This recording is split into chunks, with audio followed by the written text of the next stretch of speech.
I wonder, is there two reasons for that? A, there just aren't that many kites to be flown this year, especially in terms of like personal tax. We know that there aren't going to be a huge amount of space there for those measures. There's no cost of living package. I think the government and the ministers are blue in the face telling us that at this stage, that this will not happen. Those one-off measures won't happen.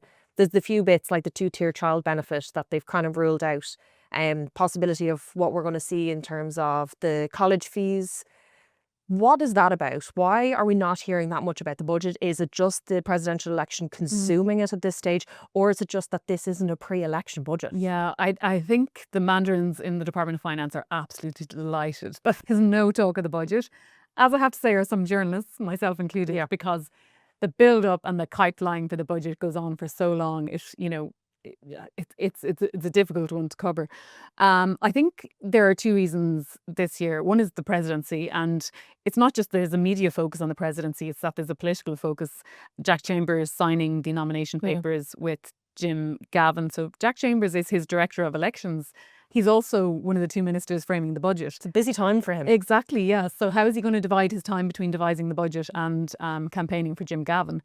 Because the presidential election is 2 weeks after the budget. So there is an element that a lot of the budget is being left to the last minute, that it hasn't been decided yet. It's not always the case with the budget. It is, but I think this year there's been extra uncertainty, globally, the start of the summer, all the stuff about tariffs. They didn't really know where they were at, or, how much money they have. Exactly, or how safe they'd have to play things or otherwise. There's probably an element as well that, there aren't as many. This budget shouldn't be as political because it's not close to a general election. So you find in budget before the general election, everyone's trying to shape their own narrative or claim the wins, but no one really needs to do that this time, unless, of course, they decide that the budget will influence how the presidential election goes, and then they might decide that this needs to be a political budget. But I think they haven't really got down to the nitty-gritty of framing the budget yet. It's a last-minute budget, is how someone described it to me.